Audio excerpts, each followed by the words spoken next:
नमस्कार, संदीप कुमार जेवीजी चैनल पर आपका हार्दिक स्वागत है। मैं हूं आपके साथ संदीप कुमार या फिर कह लीजिए संदीप नाथ, गांव तिगरी शाहबाद मारकंडा से। बाबा जी की कथा शुरू करी हुई है इच्छाधारी नाग की। जो भी नया सब्सक्राइबर है या ना कोई नया बंदा भगत बाबा जी का वीडियो देखे तो शुरू से ज़रूर देखे। चाहिए वीडियो देखने के बाद भाग नंबर 1 से वीडियो ज़रूर देखें, तभी आपको समझ आएगी कि बाबा जी की कथा कहाँ से चली है, कैसे चली है, क्या चीज़ है। क्योंकि ये तो सभी जानते हैं, इच्छाधारी नाग का मंदिर त्योड़े के थे पर है, शाहबाद मारकंडा के पास। दुनिया जाती है, मत्था टेकती है। बाबा जी के बहुत से श्रद्धालु हैं, कुछ नगर के हैं, कुछ बाहर के हैं, कुछ आने वाले गाड़ियों बसों कारों वाले हैं। पर लेकिन किसी ने कभी ये जानने की कोशिश नहीं की कि आखिर ये है कैसे यार, वो ये इसका मंदिर यहाँ पर है क्यों है। क्योंकि उनकी कभी कथा किसी ने बताई नहीं और कभी किसी को पता ही नहीं चला। अगर किसी ने बताई भी है तो उसने त्योड़े के थे का जिक्र ही नहीं किया। अगर ये कथा कुरली से शुरू है, फिर कुरली में इच्छाधारी नाग का कोई स्थान क्यों नहीं है? क्योंकि नाग देवता के साथ ही कथा जुड़ी हुई है। मंगल जाट जो लेकर आया था छुटवा करके इच्छाधारी नाग को। और मैंने आपको पहले भी एक दिन बताया था कि वीडियो को ये नहीं है कि बिना मतलब से ही राणा जी महाराज सीधे बागड़ से कुरली आ गए थे बिना किसी वजह से। वो उन्हीं के हाथ का वरदान था। आगे इसी कथा में आपको बताया जाएगा बाबा कौलू जी महाराज का जन्म, कैसे उनको वरदान मिला, क्या कारण था, क्या नहीं था। आगे आपको उस कथा में सुनने को मिलेगा। देखो, एक बंदे ने मेरे को कमेंट किया, मेरे को फ़ोन किया कि भाई आप ये बताओ कि आप यार वीडियो बना रहे हो, आपको क्या मिल रहा है वीडियो बना करके? ना तो आपके सब्सक्राइबर ज़्यादा हैं, ना आपके व्यू हैं वीडियो पे। आज 150 सब्सक्राइबर पूरे हुए हैं, उसके लिए सभी का धन्यवाद। 150 हुए हैं, बहुत है मेरे लिए। कभी ना कभी ये वीडियो किसी न किसी तक जरूर पहुंचेगी बाबा जी के जो भगत है, और कभी ना कभी ये वीडियो देखेगा कि यादाश्त बनी रहेगी। मैं चाहता हूं कि आपको अच्छी कथा, साफ सुथरी कथा एक सुनने को मिले, क्योंकि हम उस गद्दी से आते हैं। हम कुछ नहीं है, जो गद्दी है उसको उसका बड़ा नाम है, राणा जी का बड़ा नाम है। और कुरली गद्दी का अपने सभी को पता है, कुरली गद्दी के बारे में कि कौलू जी महाराज वहाँ के भगत हुए हैं। उनके बाद फिर मेहर सिंह राणा जी हुए हैं, यानी बीच में बहुत से ओलियाँ, लेकिन मेहर सिंह राणा जी का नाम हुआ है। मेहर सिंह राणा जी के बाद सतनाम बाबा जी हैं, उसके बाद प्रिंस बाबा जी हैं। यानी ऐसे ही रीत चली आ रही है कुरली गद्दी की। हम उसी गद्दी से जुड़ी हुई गद्दी माजरी दरबार, यानी झांसे के पास हरियाणा के अंदर कुरुक्षेत्र जिले में ही ठोड़ के पास गोरखा और माजरी 2 गांव इकट्ठे हैं। झांसा, उधर झांसा पास लग जाता है, उधर ठोड़ पास लग जाता है। ठोड़ के और झांसे के बीच में बिल्कुल ही गांव पड़ता है माजरी। माजरी नगर के अंदर लगातार पिछले 40 साल से चौकी लग रही है बाबा जी की।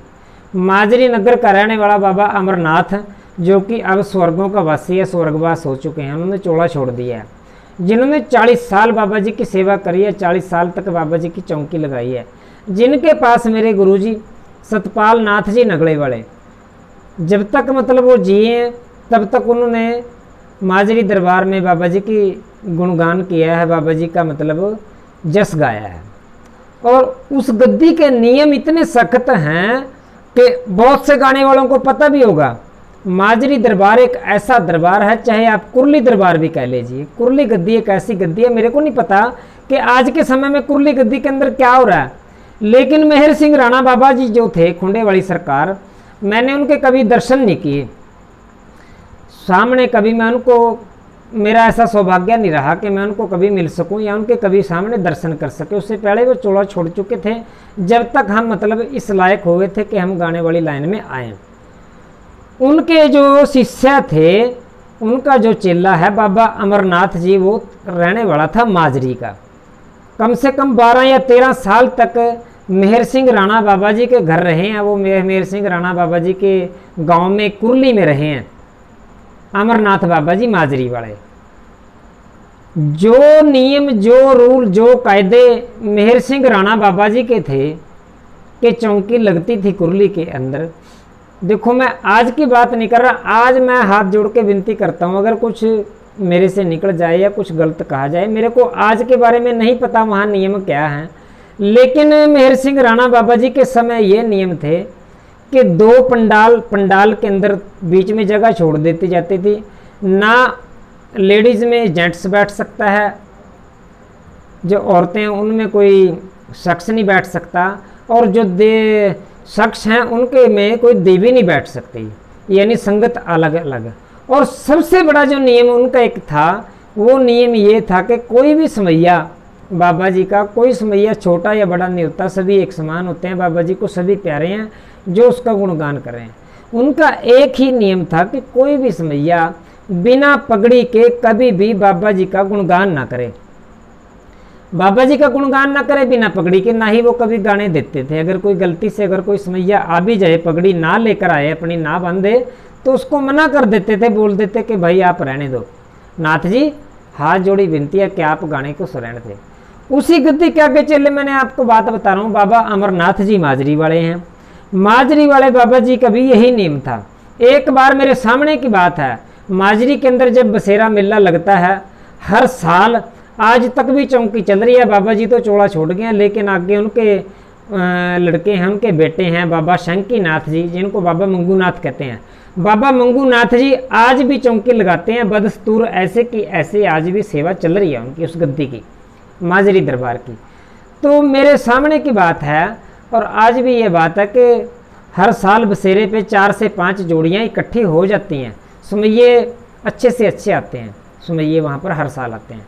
एक बार क्या हुआ, मैं आपको छोटा सा वाक़या बताना चाहूँगा कि जिसका आज के समय में उस नाथ जी का बहुत बड़ा नाम है, जिसकी बहुत वीडियो, हज़ारों वीडियो आपको यूट्यूब पे मिल जाएगी। मैं नाम नहीं शो करूँगा, नाम नहीं बताऊँगा आपको, क्योंकि उससे फिर बंदे की थोड़ी वो हो जाती है कि काट कर रहा है। मैं किसी को ये नहीं कह रहा कि आप अगर पगड़ नहीं बांधते तो आप मतलब गलत कर रहे हो या समैया नहीं हो, ऐसा कुछ नहीं है, मेरी ऐसी भावना नहीं है, किसी को ठेस पहुंचाने की मेरी भावना नहीं। सिर्फ एक गद्दी के नियम बता रहा हूँ मैं, कुरली गद्दी के और उसी के साथ जुड़ी हुई माजरी गद्दी के नियम जो थे। सबसे पहले जो जोड़ी खड़ी हुई गाने के लिए मेरे गुरुजी सतपाल नाथ जी नगड़े वाले, और उनके जो जोड़ीदार हैं ओम प्रकाश जी, मेरे चाचा श्री गांव तिगरी के रहने वाले, जिन्होंने ताउम्र इकट्ठी जोड़ी रही है 30 से 35 साल तक, उन्होंने साथ ही जोड़ी बना के रखी है, सतपाल नाथ और प्रकाश नाथ तिगरी वाले। सतपाल नाथ जी नगड़े वाले और प्रकाश नाथ जी डमरू पे उनके साथ थे, जो तिगरी वाले थे, जो इस गांव से मैं बिलोंग करता हूं। तो सबसे पहले नंबर गुरु सतपाल नाथ जी का लग गया। गुरु सतपाल नाथ जी ने 1 घंटा बाबा जी का गुणगान किया। संगत बहुत आती है, पूरे साल तो संगत आती ही आती है चौकी पे। इसके अलावा जो मतलब जब बसेरा होता है बाबा जी का, 14 का बसेरा लगता है, 14 में लास्ट में जाकर के भादवे की जो आखिरी 14 है, श्राद्ध मतलब चढ़ने से लगने से एक दिन पहले, पूर्णमासी 14 जो आती है पूर्णमासी से एक दिन पहले, उस दिन का उनका बसेरा होता है माजरी दरबार का।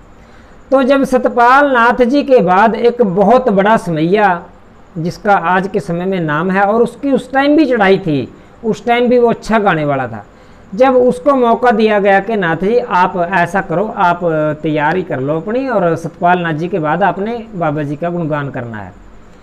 तो सतपाल नाथ जी बैठ गए उधर। वो नाथ जी जो थे वो आए, उनके पास पगड़ियाँ थी नहीं, उन्होंने कभी पगड़ी बांधी नहीं थी, पहले भी कभी नहीं बांधी थी, और आज गुणगान कर रहे हैं, आज भी कभी नहीं बांधी, आज भी नहीं बांधते वो।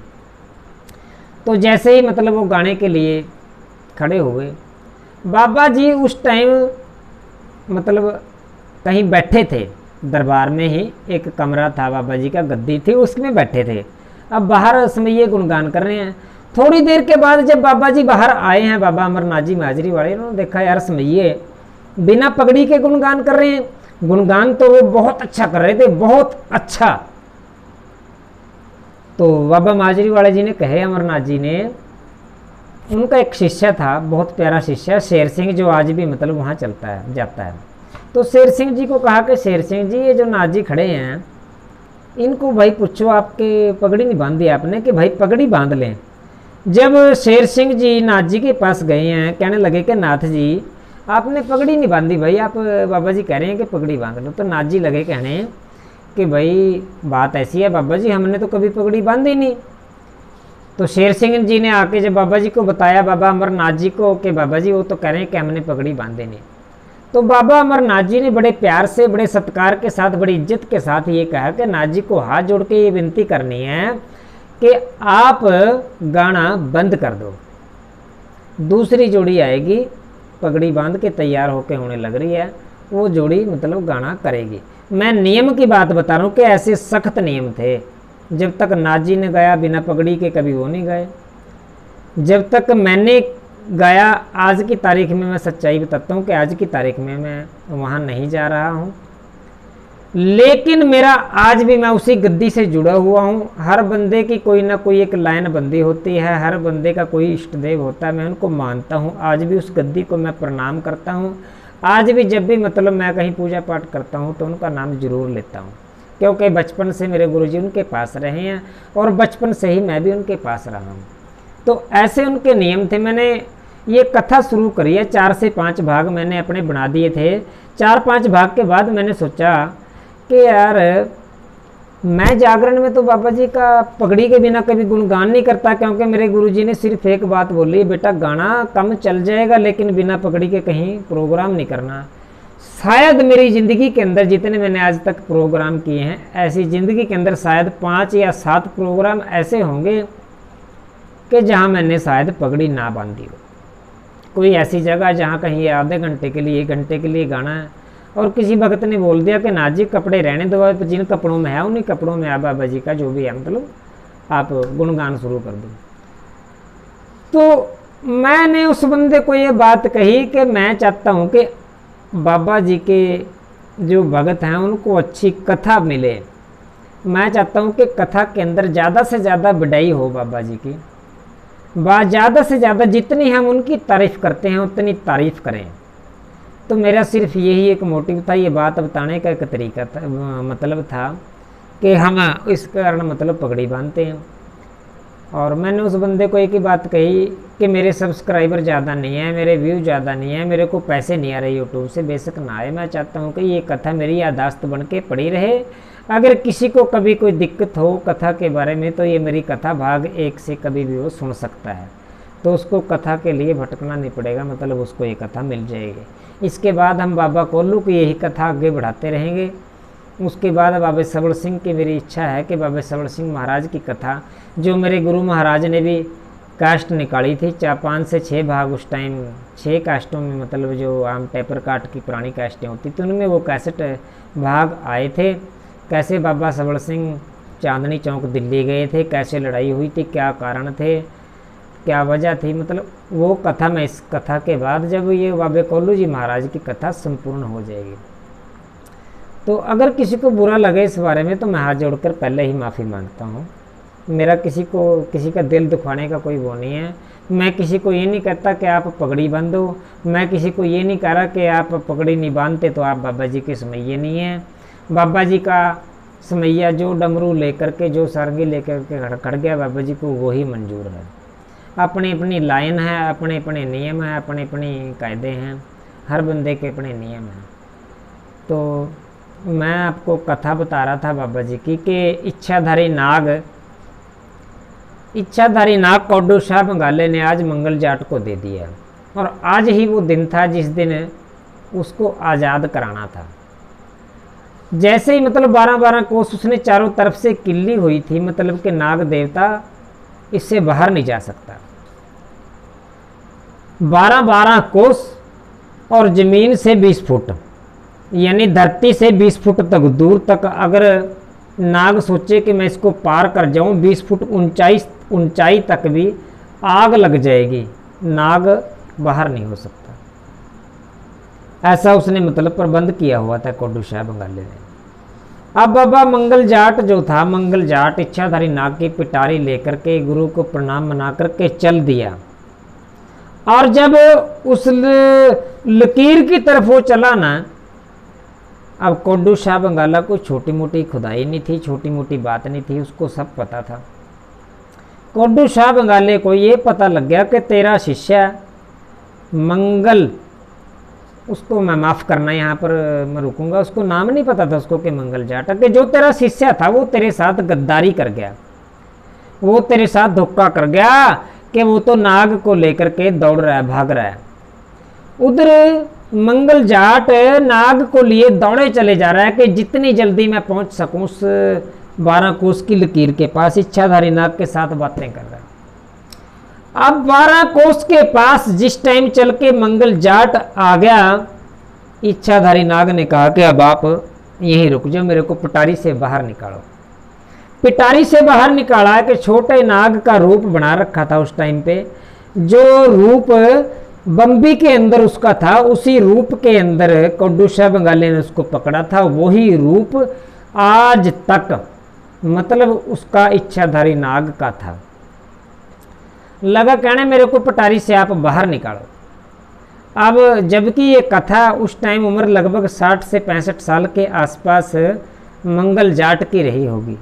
लगा कहने कि नाग देवता आप ये बताओ कि अब यहाँ से इसके कैसे पार होंगे। लगा कहने कि 21.25 फुट तक अगर आप इतनी जान लगा के मेरे को फेंक दें कि 21.25 फुट तक दूर दूर तक मतलब मैं उस लकीर के अगर ना पास रहूं तो मैं बाहर हो सकता हूं, क्योंकि ये जो लकीर है जो जमीन कील रखी है 12 कोस, ये मेरे लिए कील रखी है, आपके लिए नहीं। आपको इससे कुछ नहीं होगा अगर आप पार कर जाओगे, सिर्फ मेरे को दिक्कत होगी। आपस में बातें कर रहे हैं और उधर क्या हुआ कि कोड्डू शाह बंगाला भी पीछे आ गया। कोड्डू शाह बंगाले ने पीछे से आवाज़ लगाई कि मंगल जाट जरा माफ़ करना, कि भाई वो मेरे बेटे तो ठहर जाइए, माँ काम मत कर, आप कौन हैं। लेकिन मंगल जाट ने एक नहीं सुनी। जैसे नाग देवता ने बोला था, इच्छाधारी नाग जो नाग रूप के अंदर था उसको पूंछ से पकड़ लिया। पूंछ से पकड़ के मतलब उसको घुमाया और अपने तन मन से जितनी उसके अंदर ताकत थी उस समय पर अपनी पूरी ताकत के अंदर आसमान की तरफ करते हुए इच्छाधारी नाग को जब फेंका है, और जैसे ही फेंका है और उधर से आग की लपटें आसमान की तरफ चढ़ गई हैं, क्योंकि वो जगह कील रखी थी, एक लाइन थी, जैसे लक्ष्मण रेखा बोल देते हैं ऐसी लाइन लगा रखी थी। जैसे ही मतलब आग की लपटें पहुंची हैं, लेकिन इच्छाधारी नाग तक वो आग की लपटें नहीं पहुंची।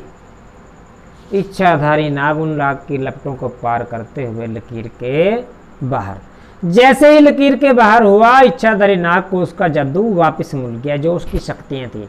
क्योंकि जब तक वो कोड्डू शाह बंगाला के मतलब उसमें था, गुलामी में था, तब तक उसकी शक्तियां सारी की सारी कोड्डू शाह बंगाली ने अपनी कैद में करी हुई थी। जैसे ही कैद से आज़ाद हुआ, उसकी शक्तियां वापस आ गई हैं। मंगल जाट लकीर पार कर गया।